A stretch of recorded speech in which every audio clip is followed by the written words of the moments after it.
Ladies and gentlemen, welcome to the 29th Malta International Conference. We will be starting off in 5 minutes' time. Thank you very much.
Good afternoon, everyone. Welcome back to the sessions. Very happy to have you back on a Sunday afternoon. Okay, I'd like to share my slide. My name is Dr. Teh Pei Ling. I'm the Director of Special Projects in Malta. Okay. Right. This is we'll come to our Plenary 4. Okay, the time will be 2:30 to 3:30. Okay, we do have some housekeeping. Any announcement will be done through a chat box. Please stay updated by checking the chat box from time to time. You can type your comments, questions, suggestions in the chat box. The presenter will respond to you here. E-certificates will be emailed to all participants, presenters, winners, and delegates within 14 days. If you do not receive your e-certificate by then, please email us, yeah? And please be reminded that there will be a feedback form via the link or QR code for you to fill in. All right, here it is. There's a topic for today, myths and realities of teaching English in Malaysia, the practitioner's perspective. I'd like to welcome Pamela Esther Davidson, the principal of the secondary wing, okay, Stella Maris International School, Medan Damansara. Pamela, the floor is yours. Thank you, Dr. Thay. Hello, everyone, and welcome. Welcome to my session on a Sunday afternoon. I am sorry to disturb you on a Sunday. Let's hope you are inspired by some things I have to share. Keep the questions coming in, and I will try my best. Right? Let me share the screen first, yeah?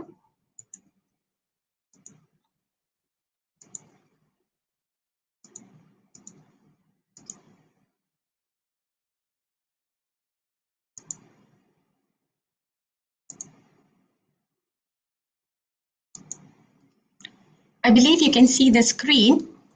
That's the title, Myths and Realities of Teaching English in Malaysia, a Practitioner's Perspective. At the moment, yes, I'm attached to Stella Maris International, Medan Damansara. It is a blessing to be back in the education field, right? Being a Sunday, especially a Sunday afternoon, when you have to sacrifice your sleep. So let's warm up a little bit. If you don't mind, can you please go to strawpoll.live? You can do it on your handphone. Just type strawpoll.live and you should get the image on your right where you need to key in the poll pin. And the number will be 845767. Can you please try that? 845767 and then click enter. And you have this one question there for you. If only I were not an English language teacher. Has this phrase ever crossed your mind? It doesn't matter whether you've been teaching for 1 year. It doesn't matter whether you've been teaching for the past 30 years. It also doesn't matter whether you're teaching in school or in higher education. And it's also fine if you're going to your TESOL undergrad. Well, has this ever crossed your mind? Could you please answer that? Is either yes or no. Let's look at the vote. I also have Ture monitoring on the other end.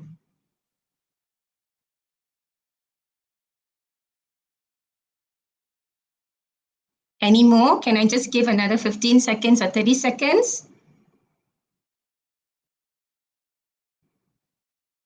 I believe you also can see the results.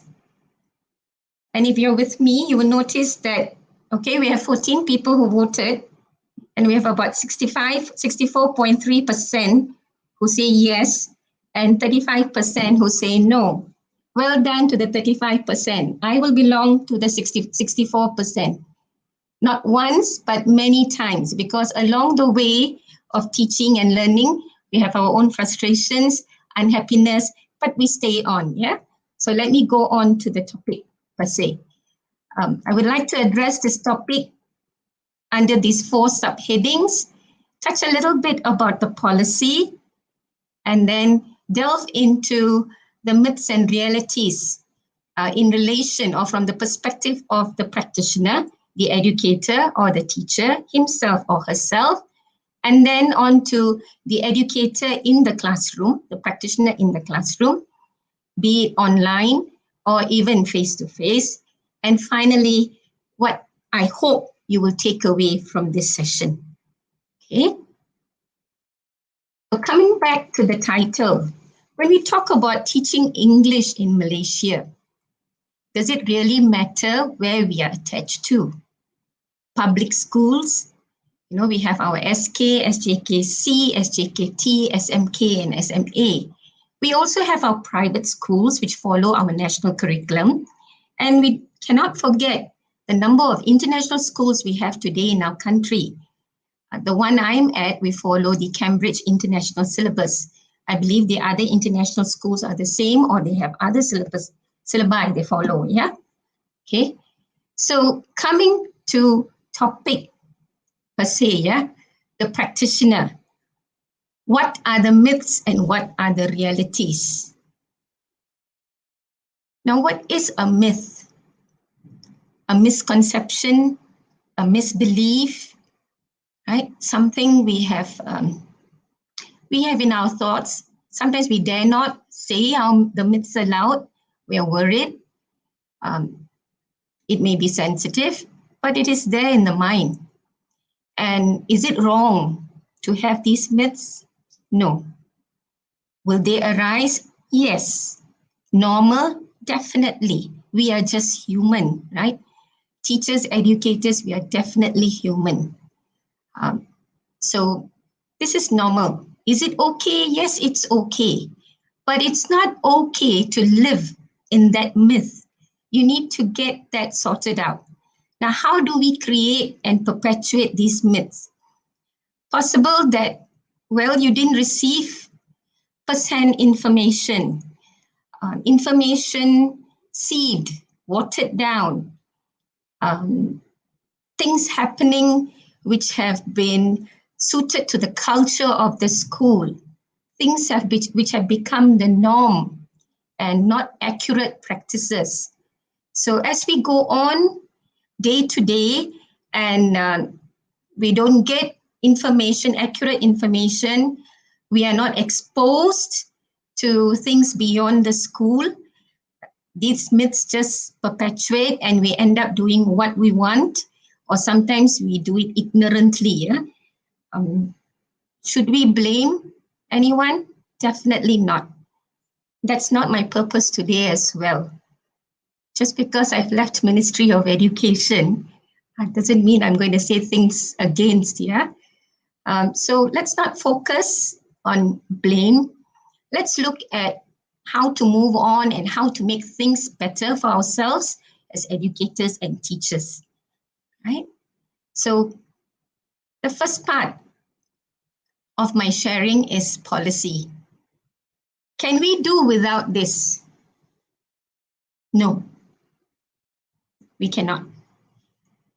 The blessing, the beautiful part about the education system in the country, don't laugh, okay? But the beautiful part is we have one body governing. Yes, we have so many divisions. Yes, people in the division can make our world go round sometimes, yeah? But we have one united system, one system which governs the whole country. And in that way, wherever we teach in the country, we follow the same policy or policies here.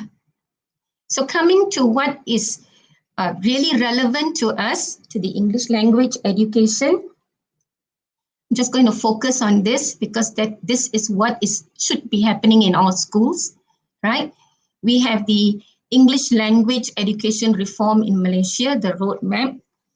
Yeah, I have my copy, okay? And where did this come from? Not off the head of those who were involved in the writing of it. There's so many people involved inside. so many levels, all stakeholders taken into account, but it's definitely from the Malaysian Education Blueprint. The vision shared in the Malaysian Education Blueprint, extracted, and the whole roadmap written out for us from 2015 to 2025. And in that roadmap, we have mentioned that we are adopting the Common European Framework of Reference for languages. And that is important, yeah? It is for languages and not for anything else, yeah? So is it CEFR we are talking about? No, we are talking about the roadmap. And when you talk about the roadmap, if you actually pick up the book, every school has a copy, okay? If you don't know about it, now you know. So go and pick up your copy in school. Read the chapter which is relevant to you. If you're a primary school teacher, read the primary school chapter. You should know, right? You're part of the system. If you're a secondary school teacher, please read the secondary school chapter. Not long. The whole book is thick, yes, because the book encompasses preschool, primary, secondary, pre-U, university. And if you go on to be an English language teacher one day, it's also stated there what the universities have to do to prepare TESOL graduates. So pick up the book, please, and read. The roadmap is English language education, the whole English language education for the country, right? And CEFR is mentioned, but it's just one portion. And the fact that we are adopting CEFR, why? Simply put, that is the international standard. Why should we shortchange our children and not give them that international standard? Okay. So what are the misconceptions? I'm picking this up. I must say thank you to Prof. Zuraida and Datin Dr. Mazia. They wrote articles about this and published. We also have articles about this in this book guide. And what I've done is I've actually picked up from there with your permission. Okay, so I'm just going to share a little bit, which is relatable to policy. First one is that the myth that CEFR is the reform plan. It is not. It is not the reform plan. It is just that we are adopting. The reform plan is the whole English language education. That is the reform plan, right? The second one is CEFR is an exam. It is not an exam. It's just a framework, a scale given to us. Just now, I think we had William Bong who mentioned about the Pearson scale. Similar to that, we have the CEFR, which is a scale given to us so that we are able to know what children can do, right? It is not an exam. It will be interesting to see the SPM English language paper this year, right? Because our children, our Form 5 kids have gone through the CEFR aligned curriculum. So that will be an interesting thing to look out for at the end of the year. But it is definitely not an exam. To quote from here, yeah, it is a framework which provides the basis for measuring and describing language proficiency at different stages of education, right? So this is what we are adopting for our schools and universities. Then you have the misconception that CEFR is a type of English. We have our Malaysian English, we have the British English, we have the American English, and you have variations in accent, pronunciation, sometimes even spelling. But there's no such thing as CEFR English, right? And there is no such thing as European English or international English. So CEFR is definitely not a type of English.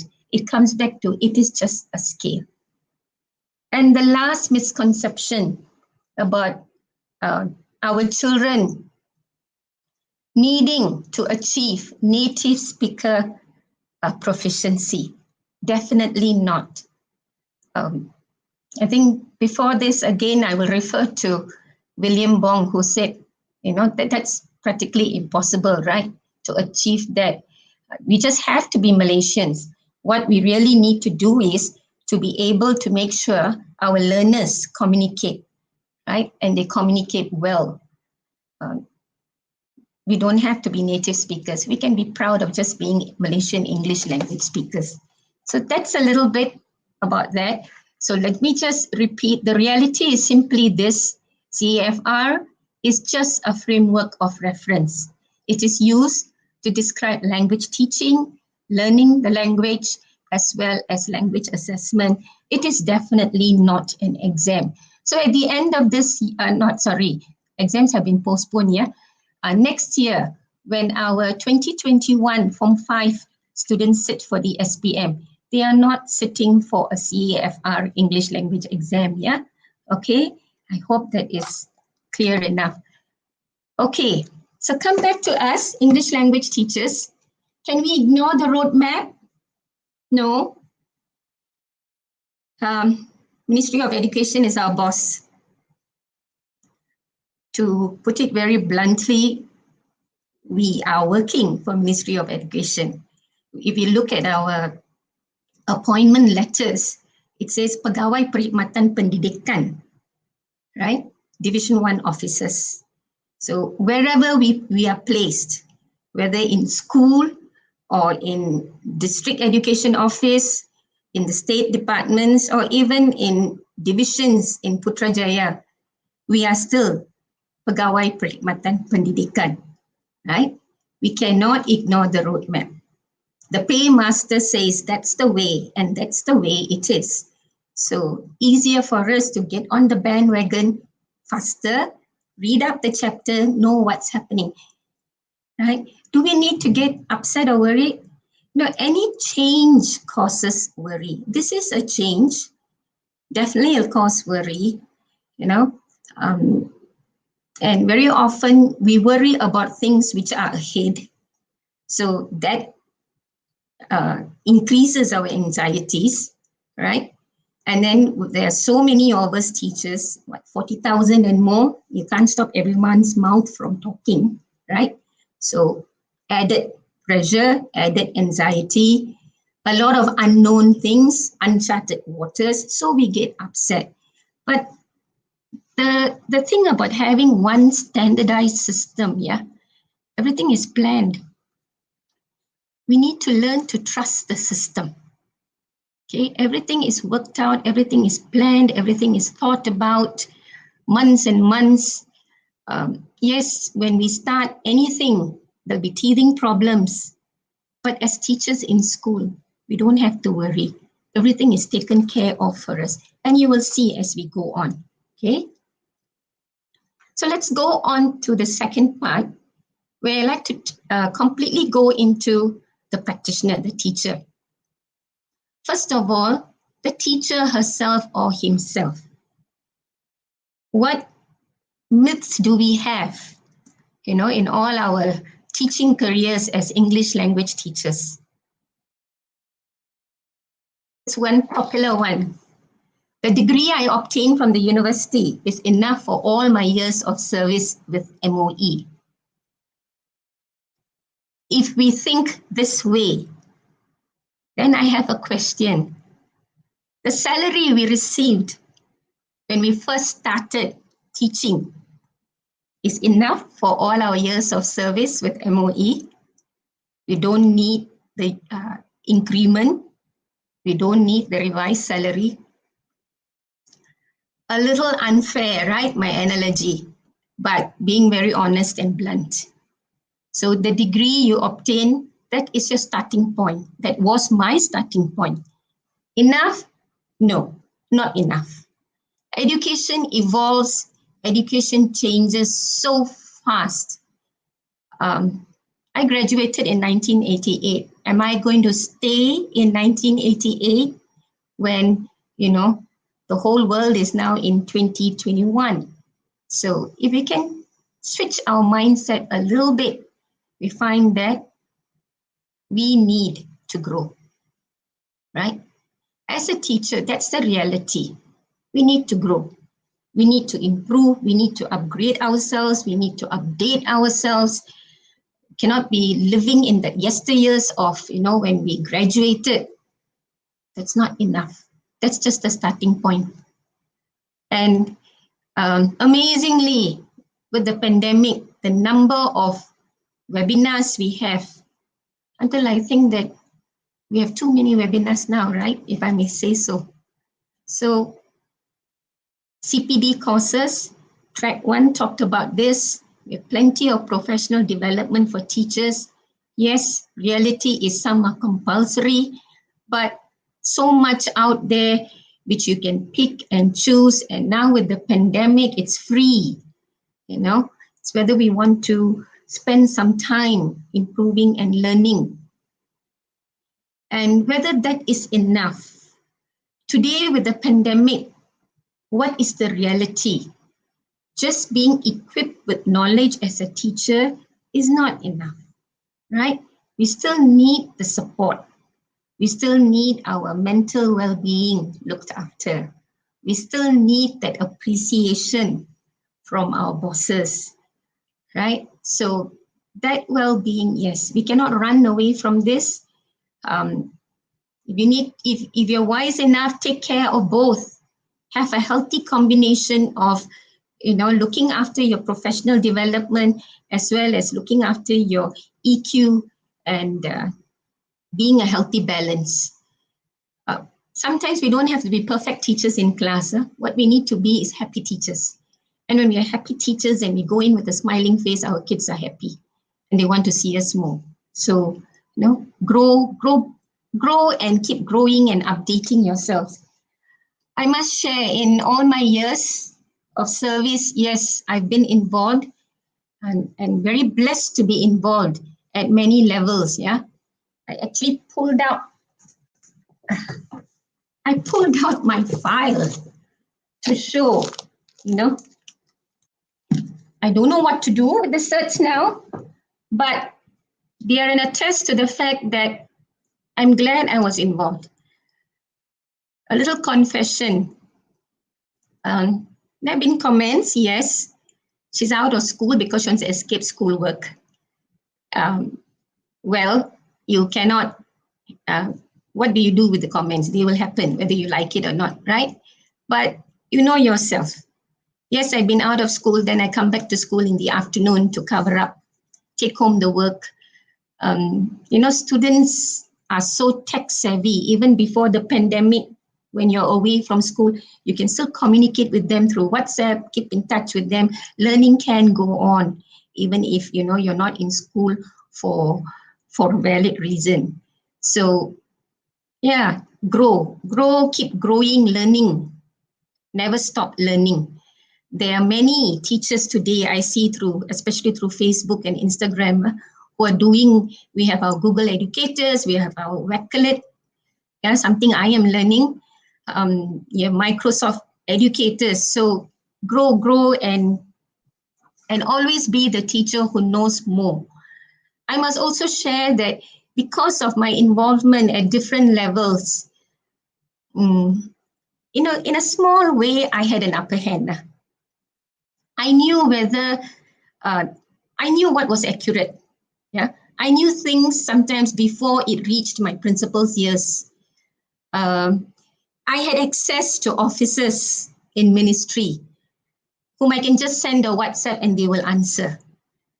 Was it difficult? Of course, it was difficult. It was difficult doing extra after school or sacrificing the weekend or the holidays, balancing home and making sure in school nobody complains about you, especially when somebody has to do relief for you when you're not in school, but manageable. Yeah, there's always a check and balance.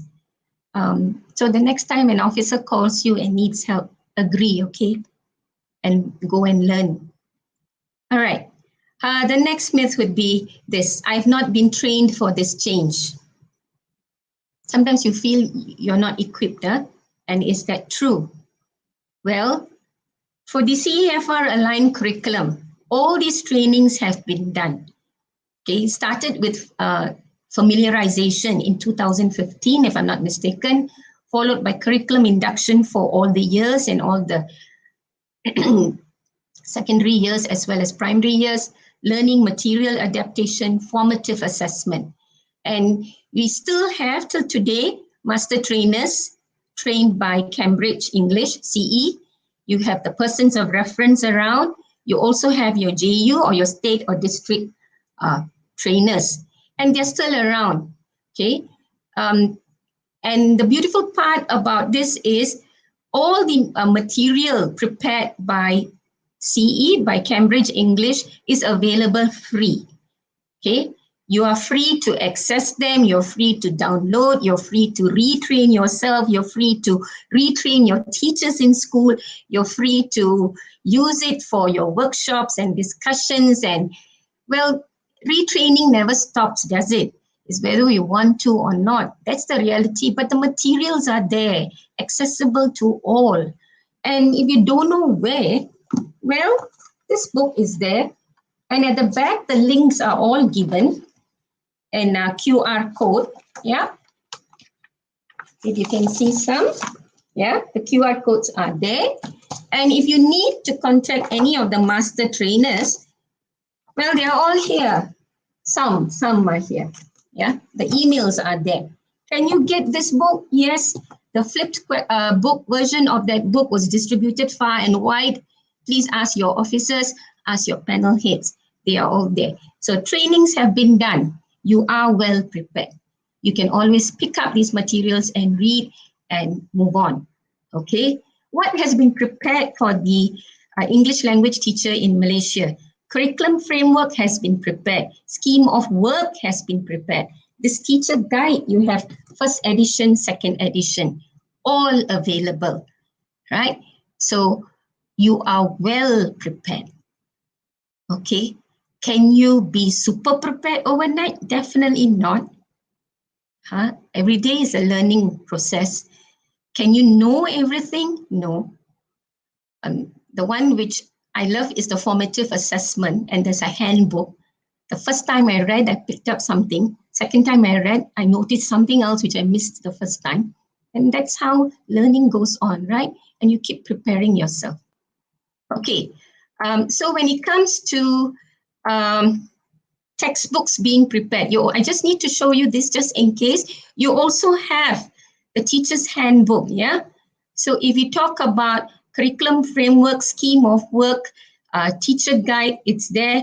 And then if you look at the lesson plan in the teacher's handbook, you also have the lesson plan listed out, detailed for you, and you can follow from warm-up to vocabulary. This is from the primary school, yeah? Everything spelled out. You know, teachers, we are completely literate, so we can read. We have others in school to check. We have our group chats to check. So we are very, very well prepared. In fact, sometimes I think we are oversupplied with material, yeah? Then coming to the teacher in the classroom, okay? We talk about content in overseas textbooks unsuitable for our Malaysian kids. I remember Dr. Ramesh and I did a webinar similar to this. And I'm going to quote Dr. Ramesh Nair on this, okay? When we talked about overseas textbooks being unsuitable. At that point of time, we didn't have our Malaysian textbooks, which were CEFR aligned. And Dr. Ramesh posted this question, which is still in my mind till today. What would you prefer? A textbook which is of the correct level. So if it's supposed to be B1, you actually get a book which is B1, all right? Or you want to pick up something which exists and assume, you know, not verified material and just use it in class, not being sure whether that is the level you need to use. So when it comes to a choice like that, right, what would you choose? I would say I would prefer the overseas textbook because I am very sure that the material I'm holding in hand is of the level the child needs. After all, when we teach in class, who is most important? The child, right? I mean, we are the ones trained to do a job. We should be able to adopt and adapt. Isn't that the reality? Okay. So then when we started this CFR aligned curriculum in Form 1, Form 2, right? This was distributed. At the time they were known as BTP, yeah, our technology unit. Now they are BSTP because they have merged. This was distributed to all schools. If you have not seen it, please go and pick it up. Yeah, extra material, digital material. You need to pick and choose. Yes, you are the wise one. You are the educator. You can pick and choose and then use it. So yes, material there, resources given. So first is to say the overseas textbook. Yes, definitely, because level is suitable. That's the reality. Extra material given, right? Every school got this little box, some colored, but the material inside the same. The CD as well as the user guide. And then we have the dilemma. Most government school teachers will be very familiar with this material online. Ever since the pandemic started, the Digital Educational Learning Initiative Malaysia has picked off very well, right? And they keep upgrading themselves. Plenty of money is being spent on this. Please use it. In fact, I think I'm one of the international school principals who called up private education unit requesting that those of us in international school, teachers in international schools also have access to this, right? And I know they are in the process of helping us out as well. So this is another reality. We do have the resources, right? Now, when we go to actual content and skills, just going to pick up some things which I have noticed, right? First thing is the misconception that vocabulary and grammar has to be taught in isolation. I am aware you have the language awareness session in the scheme of work and you teach vocabulary and grammar. Yes, I'm aware of that. But then again, do you just stop there? Teaching English language is about teaching skills, and we focus on listening, speaking, reading, and writing. These are the 4 skills we need to teach our children, right? So what about grammar and vocab? Interestingly, when we attended the familiarization course, we had one person, one of the Cambridge English experts and the trainers, the consultants, who shared this with me, shared this with us, in 2015.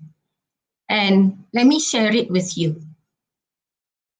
This is how she shared it with us, and how amazingly I still remember this.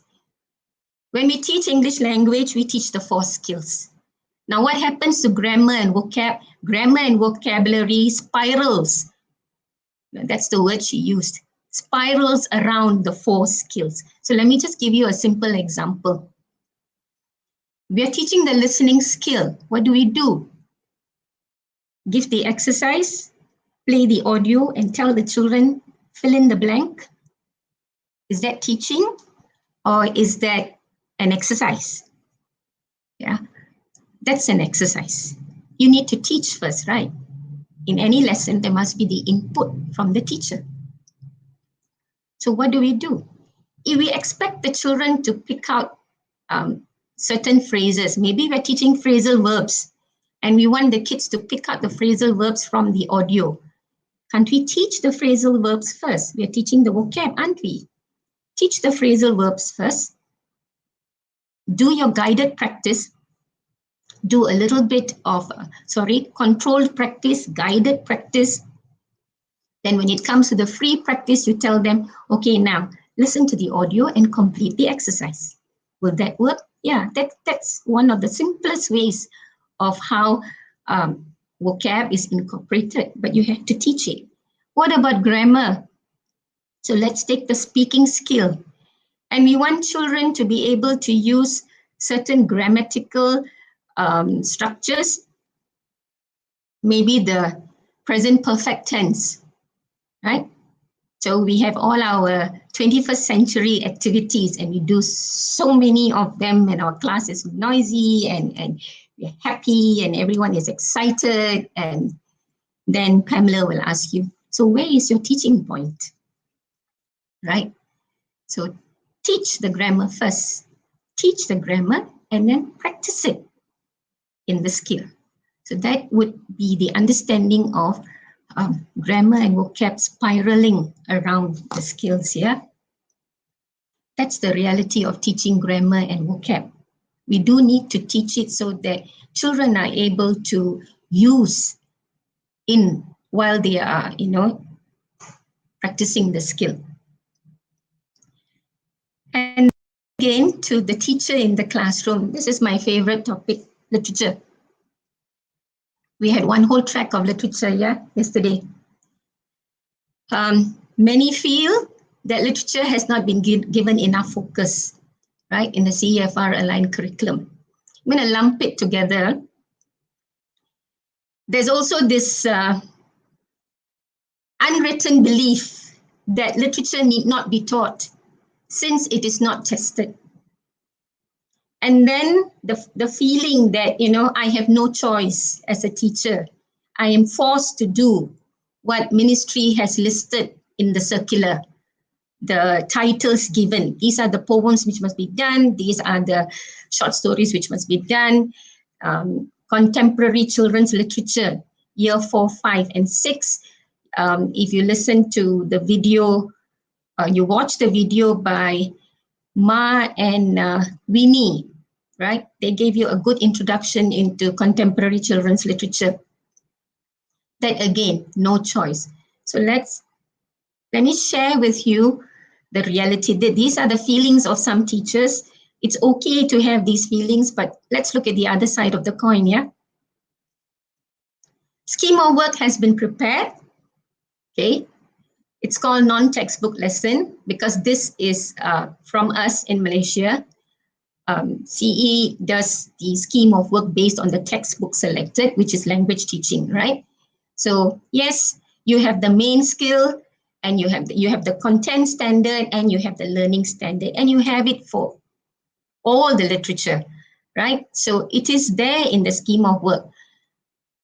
Is the teacher allowed to skip this and use this time for teaching of the skill? No. You have to do it, yeah? How you do it is up to you, of course, but skipping it, no, right? Because, well, it's in the scheme of work, right? And we follow the scheme of work to the best of our ability. So, yes, please do it. Don't intentionally skip it because you feel, oh, it's not tested for exam, so I don't need to do it. That will shortchange the children, yeah? Okay. Whenever I think of literature, these two pictures always come to my mind. I remember Samuel and his Sekolah Pokok tree school, yeah, the literal translation, and how this works well for teaching of literature, taking them out of class, doing things. Yeah, of course, he's doing it for language teaching. But when I look at the picture, I think of literature because I have actually taken kids, and was a big tree in one of the schools, and we actually had this stone seats. So kids used to enjoy going there and sitting and, reading a book, and we used to have literature. So this brings back memories during my younger days. I also think about Puan Rahma B. She deals with preschool. These are her kids, yeah. Happily sitting on the floor, on the mat, and, sometimes she does this big book concept. I wonder how many of you remember that. We used to have those big story, those big books, and teachers used to read that.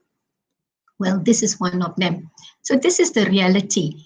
Taking them out, moving, letting them express themselves, giving them the chance to be creative, giving them the space to Well, to do things which we cannot do sometimes during language time, and not being, and as a teacher, you don't have to be restricted by, oh, I have to teach the synonyms, I have to teach the metaphor, I have to make sure they understand the personification. No, we don't have to do that anymore, right? You're free to just let them appreciate literature, enjoy it, interpret it, justify their interpretation. There's so much we can do, right? And I'm so glad to have gone through the whole system and come to this roadmap and had that freedom of doing this with my classes. And I know many of you are doing that as well. Okay, so endless possibilities with literature being this way now. Okay, we know of choral speaking, choral reading, jazz chants, reader status. All this we've been exposed to when during our KBSM, KBSR days. Nothing new. Bring it back, right? And then I've done this. Let me break the monotony of a Sunday afternoon. See whether this works. Yeah. Hopefully you laugh and you wake up. I tried this with a school which was a little bit outskirt. So the living photograph is a Form 4 poem, right? And since we are allowed to express ourselves, we read it the Malaysian way, and something like this, yeah? So it was like, my small grandmother is tall there, straight back, white broderie English shirt, pleated at skirts, flat shoes, something like that. Of course, when I demonstrated that to my own children, they told me to not make a fool of myself, yeah? With you teachers, it's okay to make a fool of myself on a Sunday, and I hope that put a smile on your face. Well, going to class, kids are kids, tell them to do it. They can change it to Dikir Barat and Syair and, wow. They can take the poem and make it a comic. I mean, go to Mohana's Facebook and you see endless possibilities, right? Okay. Then the reality of that we have the books now. Those days, our literature component, they used to be picked out and then concise or all collated into one book where we had the compulsory poems we have to teach, the short stories, all came in a little book, right? Now we have the whole book there. We have, yes, expensive, so many complaints when we first started, but we have the poem book with all the other poems. We have the short stories with all the other short stories. Did ministry tell us that we only have to teach the compulsory ones? No, nobody said that, right? Yes, we have the compulsory ones. That is to make sure that, some literature is taught, okay? But then if you're a teacher and your kids are like, they just take one poem and can do it one session or, then you have everything else in the book you can use as resource. Are you limited? No, you're not limited. So don't limit yourself, okay? All right. And my last point, yeah.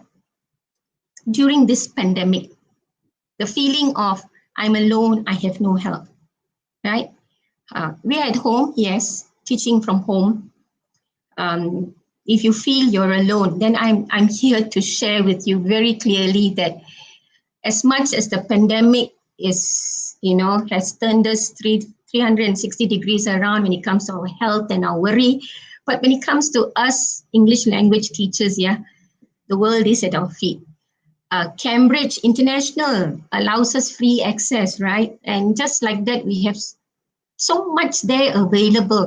And because we teach the international language, it's so easy to get resource, adopt, adapt, and use, right? So you're not alone. There's one group on Telegram. I think there are two, one for primary, one for secondary. The primary one, the CEFR group for primary and CEFR group for secondary. If I'm not mistaken, just let me check. Dr. Tay is there. I think she's one of the admin. And the CEFR Malaysia secondary group has got 4,124 members. Okay, and at this moment, 1,126 are online. And so you're not alone. And they so willingly share. We teachers are not perfect, but it's so great to see, right? Everyone sharing. And that's the best part about this pandemic for English language teachers. Everyone is sharing, and everyone is willing to allow another teacher to use. There's so many YouTube teachers, right? So many of them having YouTube channels, right? So go and source out, okay? So the fact that I'm alone, you're not alone, right? You have help. If you can't handle teaching online, you can always co-teach with somebody else. If you find it difficult to prepare online material, plenty for you to source. Just acknowledge the person you are using, right? Okay. And then some more to share. Aliza was actually my student in Tassisian Convent, Ipoh. Today she's a teacher. Last time when I texted her, what are you doing? And she told me she's doing all this, all right, with her primary kids. Jamboard and Nearpod and Kahoot. And yeah, Kahoot I've heard, but the other things are a little bit mind-boggling. And she sent me some pictures. Yes, we have internet problem. Yes, some of our kids have to share their laptops. Yes, all that is there. But the teacher is able to do, not that the teacher cannot do. And she shared this to say that, she feels freer now as a teacher because she can do so much in the class. And she's been learning all this. She didn't learn all this when she studied, to become a teacher. She picked up all this on her own. And there's plenty. Okay, just some examples. And this one I borrowed from Mohana, right? I was amazed to see his students actually having an online conference. And when he posted this, it was amazing to see what kids can do. Often I have done that. I'm not a perfect teacher. Lots of things I can't do because I don't have the time, but I get the kids to do. Once I needed an advertisement because I wanted to use that as a filler for one class. And I told some of those, children who are always hanging on to their handphones that by 8 p.m. at night, I wanted some YouTube advertisements, which are just 1 minute long on chocolate. And true enough, by 8 p.m., I got about 5. So kids are kids. Rope them into the lessons. They feel good that they are part of the lesson. We teachers are not the Miss Know-it-all or the Mr. Know-it-all. With internet access, kids have everything available. Okay, so my takeaway for you is we are all in this together. We are not alone. Malaysian teachers, you're amazing, at what you can do during the pandemic. I am stupendified, right? You share, you have a mighty heart. Yes, we have the excellent, we have the good, we have the bad, we have the ugly. We can't run away from that. And that works across all professions, right? It's not only for teachers. So, well, why worry? Yeah? What's important is you're united, you're doing fine, you're doing great. Take care of the kids. They are the most important. You are the most important in the whole pyramid of education, right? This I will shout from the mountaintop. You are, because you touch the hearts of the children. Each child is important, okay? Every time you meet a child, just be the kind of teacher you want your own children to have. And that will take you a long way. Teaching is tough. I won't say it's easy, okay? And I'm also aware that many are running away. But reality is you are still around, right? So be bold, take up the challenge, do more for the kids, be united. This is reality, right? So you're doing a good job and, you are amazing. What I'm going to do now is maybe Pei-Ling, shall we stop for a while and do some Q&A? Will that work for you? Kevin, would you like to put Pei-Ling up? Yeah, hi. Hi, Pam. Thank you so much for the, it's like a journey and a journey that I really can relate to, because I also started Yeah, since 2015 from the FA, formative assessment, moving on to curriculum inductions, then we have the cascading. Yeah, so I started from Form 1, Form 2, Form 3, Form 4, Form 5. And this is, Primary, yes, primary, because you always focus on secondary. Yes. because I cascaded to my teachers in secondary school. Yeah. Right. Yeah, we do have some questions here. Some are very interesting. Okay, the first one Some is are frightening, okay? frightening. Don't worry, you can handle it. So the first one is from Mark. This may be a uniform query, but he wants to know that the policy guidelines are they written in English? Yes, I think it's You're talking about the roadmap, right? Or which part? The blueprint? The roadmap? I mean, they all have the English version. You don't have to worry. Yeah. And all accessible, all online. okay. All right, good. Yeah. And Please the read. first one, the second question: as a teacher in public school for so many years, have you felt that teacher voices have been heard in policy decision making? Recent news reports suggest that demands placed by state departments and district officers and are adding to the stress teachers feel. So what is the solution to this? Greater demands are placed on English language teachers compared Hey, to how many teachers. questions this one? It's only one. It's like a scenario. So we have Okay. statistical evidence of proficiency after teacher for so many years. Peling, So Peling, can we take it part by part? I'm losing myself. You know, it's like a mini essay. okay. Yeah. So that was a scenario like, as a teacher Okay. in a All public right. school for so many So the years. first question is about, Have you felt that teacher voices have been heard in policy decision making? oh, yes. So for that to happen, you need to be involved. If you're just going to sit in one school your entire life, then, your voice is never heard. And sometimes you even worry about speaking up to your own principal. Yeah. So that's why one, I will clearly tell you that, when an officer from ministry calls you and asks you to be on a certain committee, please agree, Yeah. and then your voice is definitely heard. Yeah. Yes. And Thank you. sometimes they wish you keep quiet, like for Pamela. Okay. Second part of it. So recent news report that there's like demands placed by state departments and the district officers are adding to the stress that the teacher feel or face. Yeah. So what is the solution to this? This is the Don't second. stress. Don't They stress. are also stressed because they have bosses above them stressing them.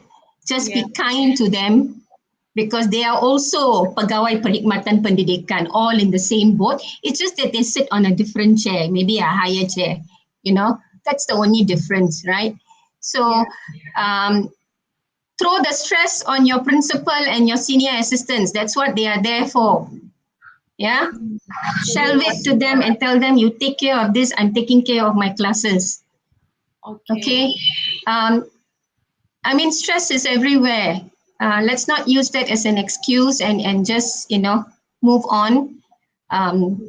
If you really need to moan and groan about it, do it at home with somebody and then just get it out of the system. Okay. The third Yeah. part of this long set of questions. Greater demands are placed on English language teachers, compared to teachers of other subjects. And we have to constantly show evidence of proficiency after teacher for so many years. So is this fair? It is fair. It is fair. Uh, I mean, I want to show I'm good.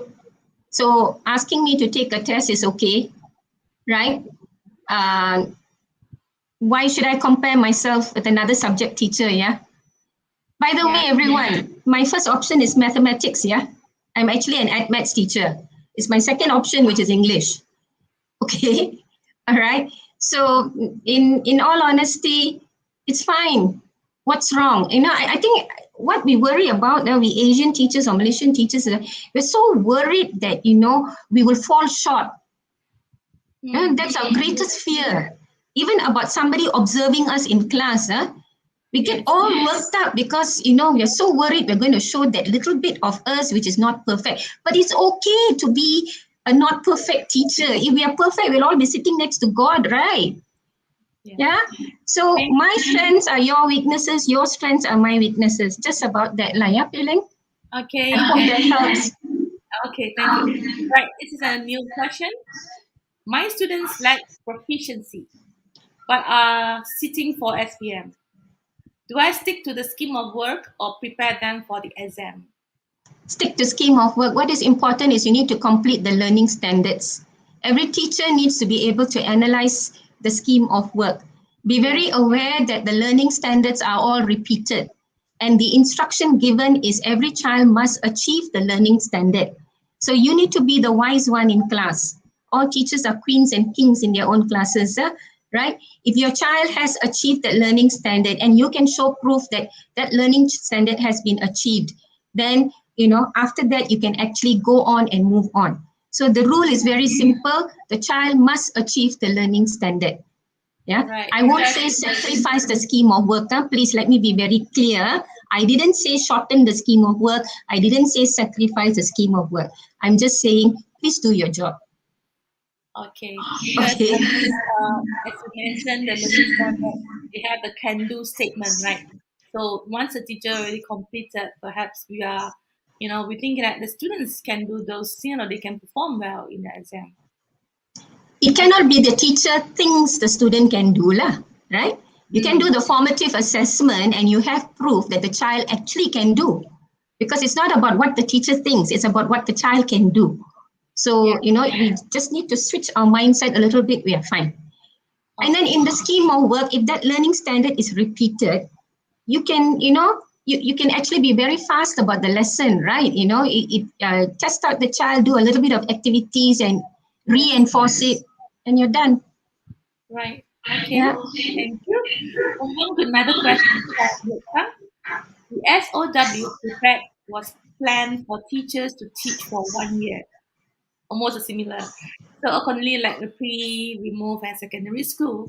So in this pandemic period, so what is your advice for teachers who can't complete all the lesson in the SOW? Yatang is an SISC officer, right? Yes. So I think I will say the same thing. The instruction is ensure your child has achieved the learning standards. Okay. While I was teaching, I actually had a little Excel document to where I put all the learning standards, whether they are the main objective or the complementary, right? You have two, correct? Yeah, main skill or complementary skill, correct, Peling? Yeah. So I had a little Excel document and I listed out. And then I knew exactly where, actually there are not many learning standards, per year when you collate it this way. When you look at the chapters, you think there's so much to do.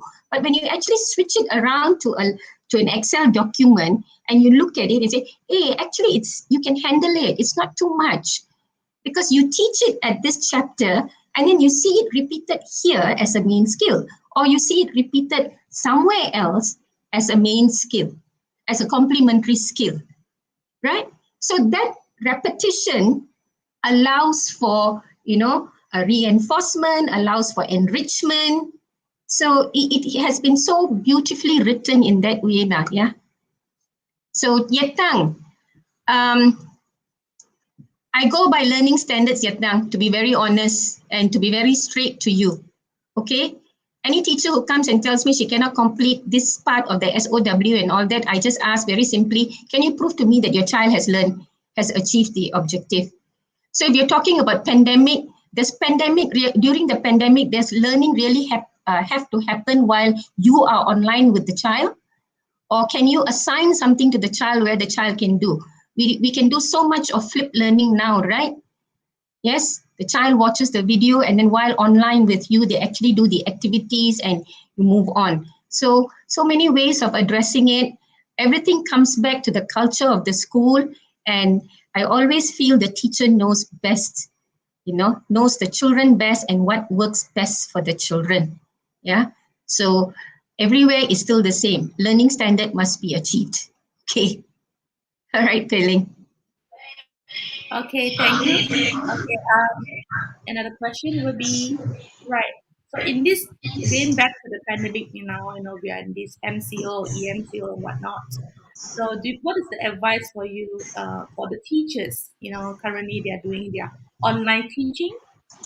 Yeah, how are they going to manage their mental health, their stress, and so on stress management?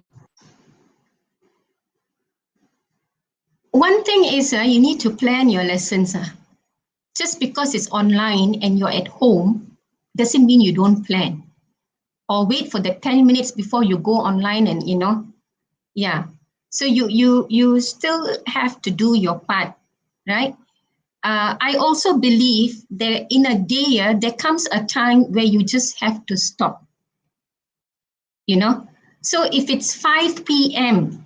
and you have been working from 7:30 and just got your lunch break or your tea break, or took a 2-hour break to go and cook for your children, and then you're working through till 5 o'clock, then you just have to tell yourself, I have done.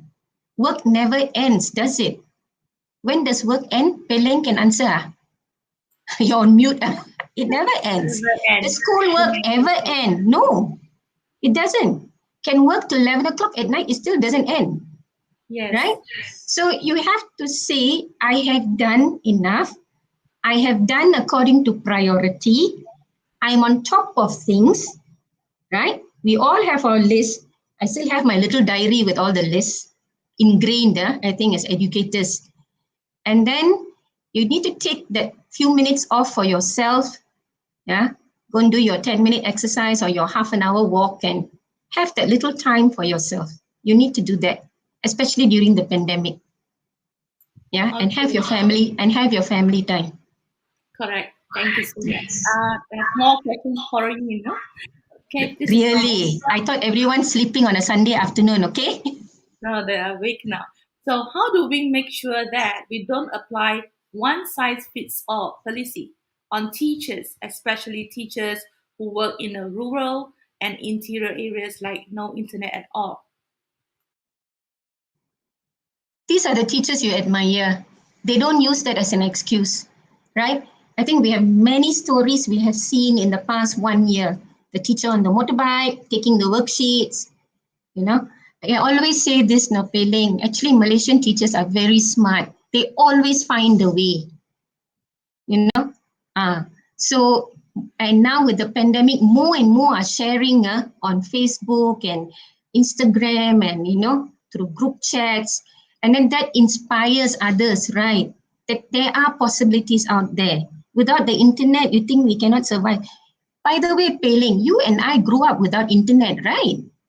Yes. Yeah. What is your advice to teachers who are losing motivation Thank you. over remote learning given all the constraints and shortcomings? Aisha, you are an excellent educator. I must say so. Okay? You're doing much more than even I can imagine. You yourself can inspire others. If there are others in that boat, make a call, right? WhatsApp sometimes is so annoying, right? Just make a phone call, talk to them, chat with them, especially if they're working alongside you in your school and they're demotivated. A 5-minute call will make somebody feel happy, right? Sometimes we need to go down to the level of the teacher and help them, handhold them and lift them up. Not sit on our tall chairs and dictate and expect everyone to rise and shine. Yeah, many of our teachers, that's a fact. Sometimes we also need a little pat on our back and, right or not, Pei-Ling? As though we are superstars all the time. So do that for the teacher, yeah? Take the trouble, make the time. It goes a long way. Honestly, it does. I hope that helps. Yeah. Yeah, one last question. Yeah. Curriculum changes that has taken place requires teachers to change their mindset. So when it comes to implementations, so what would be your advice for teachers who struggle to adapt to the changes? Shall we narrow this question now to what's happening now in the country? Is it really a change? Many of you here who have been in service as long as I have, you will remember 322, 321, the communicative approach, right? What is this new change now? We are going back to being communicative. What we are doing is just ensuring that, streamlining things and putting things in order, in place to ensure that the kids can do this. They can communicate, they can this, they can that, and so on. But we are actually going back to basics, right? All that we have had all these years, multiple intelligences, creative and critical thinking skills, Ryan Thinker's keys, Hebat Bacaan, 21st century, all that has been given to us. You mean it has gone out of the window? No. They're all there. Use them, right? Materials given to us prior. Pei-Ling, remember those years we used to have that big black box, like the lawyer's pilot case. Do you remember that? Inside there you have the cards. You remember or not? All color coded. I wonder how many, and so good, those exercises for communication, right? So where is everything now in school? The CDs, which we were given during KBSM, KBSR. We got plenty of CDs. Yeah. We got, I remember something else which we were given, So has it all gone into cold storage and the younger generation of teachers don't know about it? I think it's right. Yeah. So do you say it is new? No, it is not new, Pei-Ling. It's just the terminology and the acronyms. I mean, we are so popular for that, right? Why let it unnerve us? We come to an end to this session. I'd like you to have the last advice, any motivation. Yeah. Okay, so just let me share and say thank you, yeah? All right.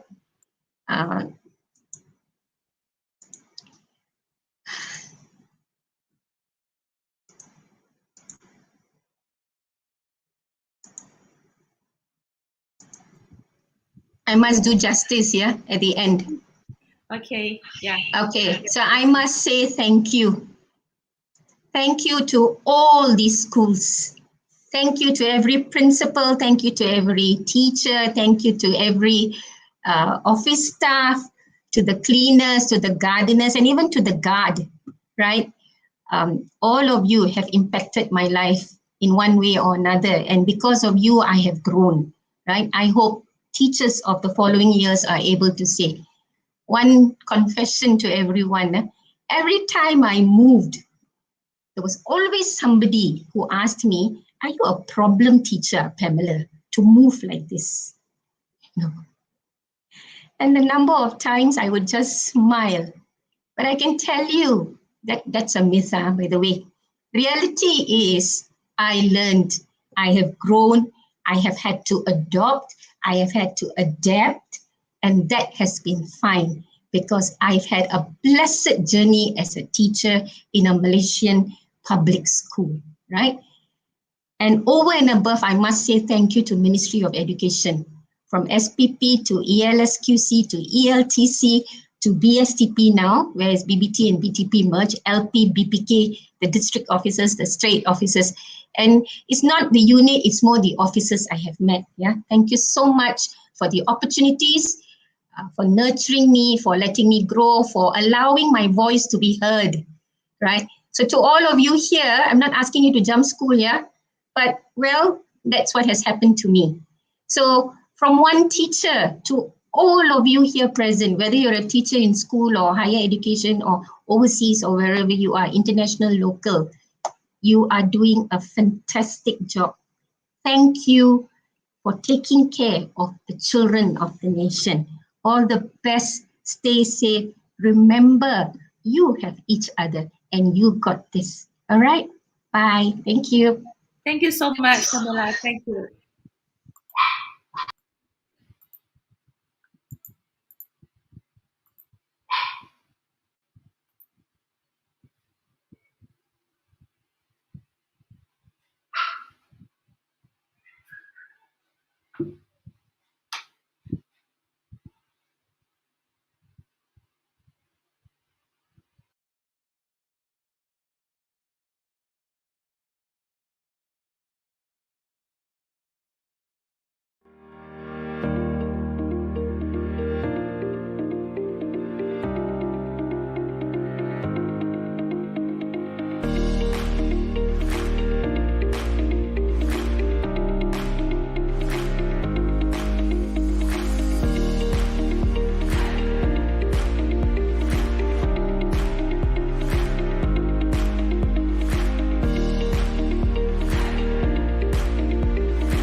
The Malaysian English Language Teaching Association, or MELTA as it is commonly known, is Malaysia's oldest national English language teaching association. Founded in 1958, the association has grown significantly over the years. Despite its evolution from the Selangor English Language Teaching Association, as it was first known, the aspirations of the association remain anchored to what is spelled out in our Constitution. We are an association of English language teachers dedicated to advancing English language education. Towards this end, MELTA works with partners in Malaysia as well as overseas. To date, MELTA has formal partnerships with English language teaching associations in Japan, South Korea, the Philippines, Thailand, Mongolia, Indonesia, India, Brunei, Hong Kong, Bangladesh, and Taiwan. These partnerships allow MELTA to engage in continuous dialogue with other English language teaching associations, and in doing so, create opportunities for the professional development of our members on a global scale. Within Malaysia, MELTA is committed to reaching as many English teachers as possible. Towards this goal, we are represented by MELTA chapters made up of dedicated teams of English language practitioners. As a national association, the association activities are managed by several bureaus, namely bureaus for training, research and development, publications, special projects, journals, special interest groups, chapters, and technologies. The association is only as strong as its members, so we look forward to your support. Join us and let's work towards our shared vision of advancing English language education.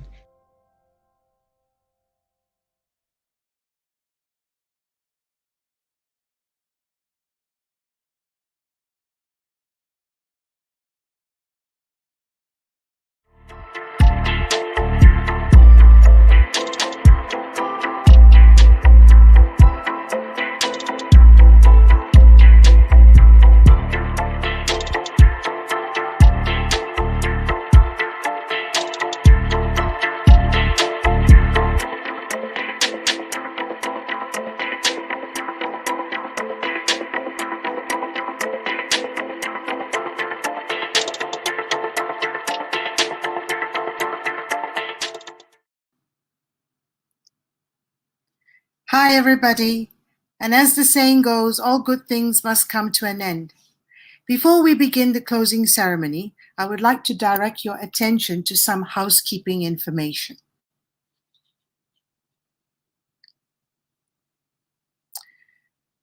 The e-certificates will be emailed to all participants, presenters, winners, and delegates within 14 days. Now, if you do not receive your e-certificate by then, please email meltaconference2021@gmail.com. There will be a feedback form via a link or QR code for you to fill in. Please do so. Now, it gives me great pleasure to invite Associate Professor Dr. Ramesh Nair, the President of MELTA, to say a few words.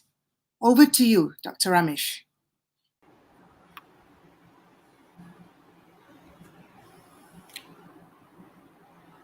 Thank you, Cynthia. Ladies and gentlemen, we have come to the end of the 29th MELTA International Conference.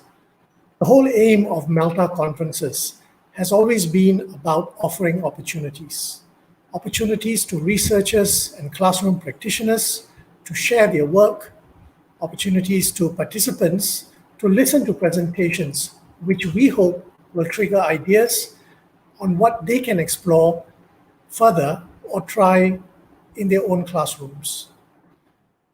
Participation at conferences cannot just be about ticking a box in your professional development agenda.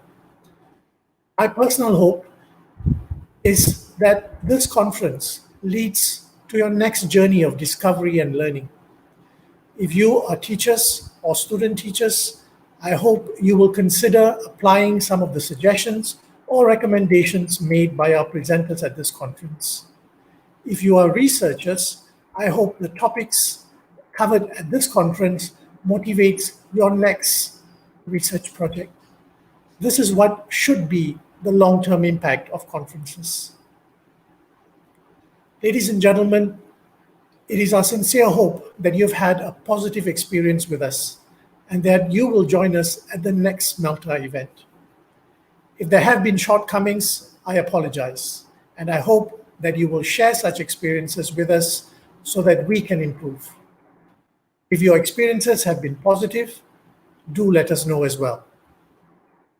An entire team of dedicated individuals are behind all that is good in this conference.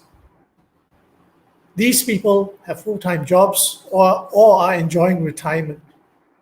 However, they have a shared belief in the mission of Melta and have willingly contributed their time to advance teacher professional development and English language education. I thank each and every one of them for their dedication.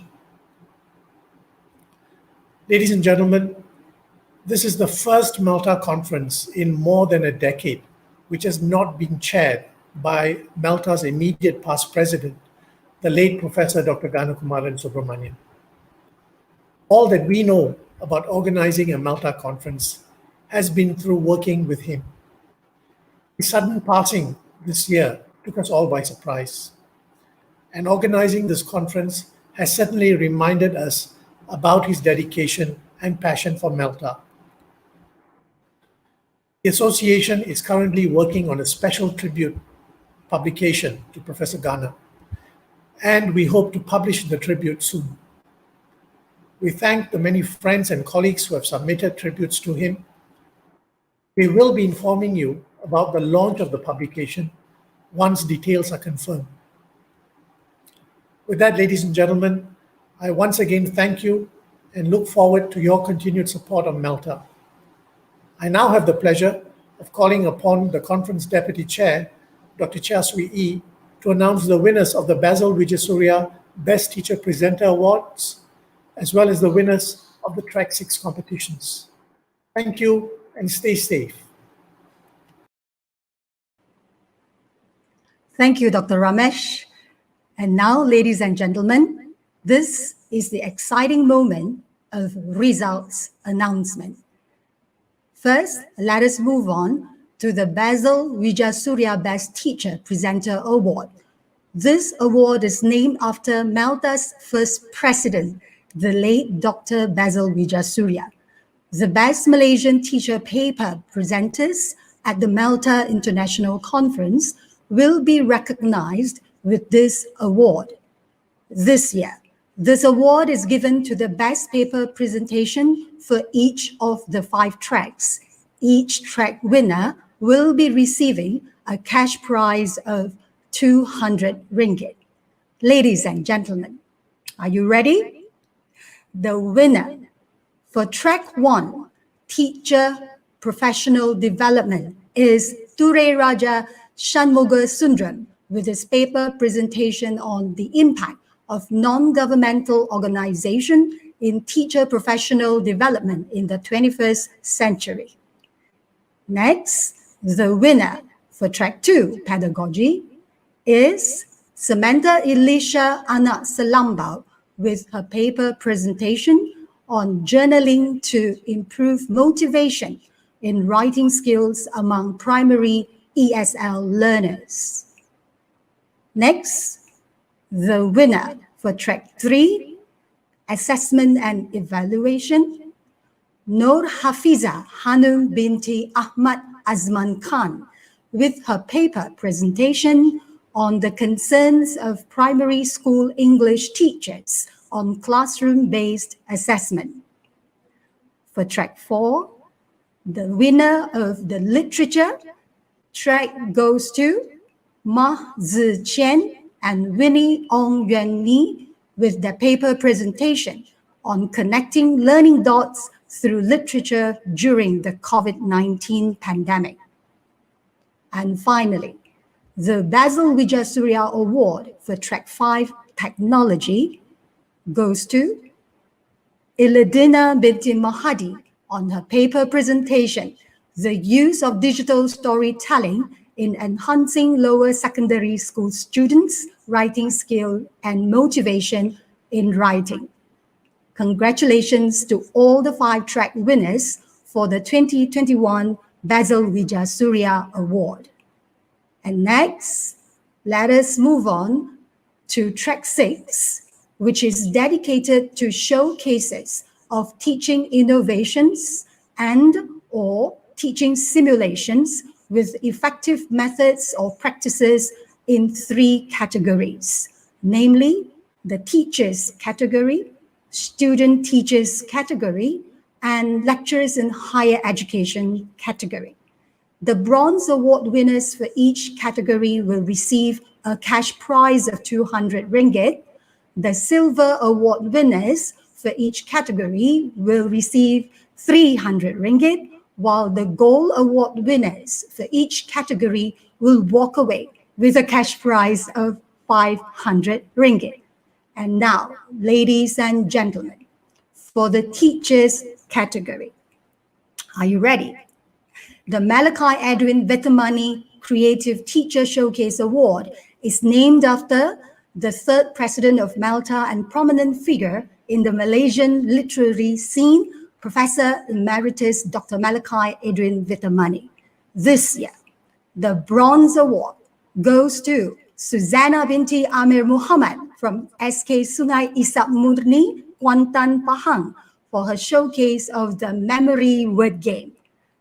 And next, the Silver Award goes to Muhammad Faiz bin Muhammad Shakri from SK Bala Gua Musang for his showcase of Project Kindness, building a learning heart and engaging indigenous learners with simulations and hands-on learning.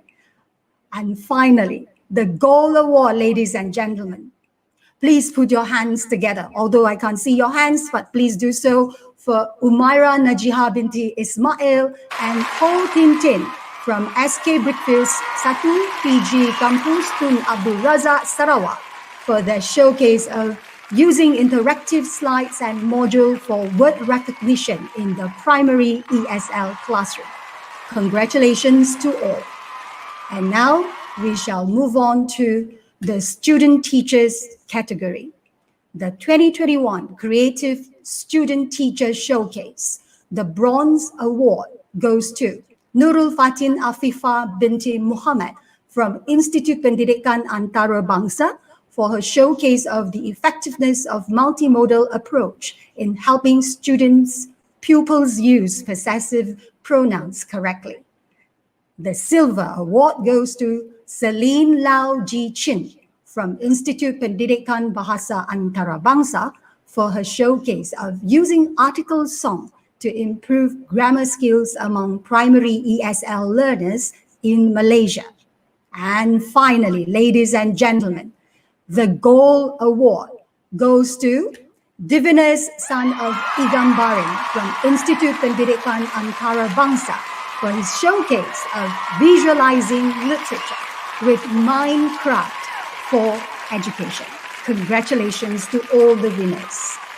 And finally, for the lecturers category, the 2021 Higher Education Teaching Innovation Award. The Bronze Award goes to Amrit Kaur Jagir Singh and Raja Noor Safinas Raja Harun from University Pendidikan Sultan Idris for the showcase of the use of peer instruction in a flipped learning environment in teaching ESL students argumentative essay writing. And next, the Silver Award goes to Kong Si Moy and Nuraini Syed from College Tingkatan 6 Tawau, University Malaysia Sabah for the showcase of using PVC strategy to enhance ESL learners' subject-verb agreement in writing. Finally, ladies and gentlemen, the Gold Award goes to Tan Wee Chun from University Putra Malaysia on the showcase with the title Using PADEC to Engage University Students in Virtual Writing Classrooms. Congratulations to all the winners. And finally, in the spirit of Malta, let me commend every single one of you for participating in presenting your papers or showcasing your innovations and practices. You are all winners in your very own way. And please continue to keep up the good work and make a difference in the lives of your students. With that, thank you, ladies and gentlemen. Stay safe. And now over to you, Dr. Cynthia. Thank you, Sri. Once again, congratulations to all the winners. Well, this is the end of the 2021 Malta Conference. It has been an engaging, sharing, informative 3 days. Malta hopes that you have made new friends, caught up with old ones, and forged new collaboration with other teachers. Also, we hope that you will leave this conference with a bag full of creative and innovative ideas for your classroom. Do visit our website and like Malta on Facebook. We have an amazing number of activities and information for you. Join our SIGs and look out for the activities by the various chapters. Also, stay tuned for Malta's exciting collaboration with the NISAI Global Academy. We would like to congratulate once again all the winners and participants of the various competitions. The 2021 Malta Conference has showcased that the teachers have many brilliant ideas. Now, so with that, Malta, once again, thank you all, each and every one of you, and look forward to meeting all of you once again at the 2022 Malta Conference next year. Take care and stay safe. Thank you all.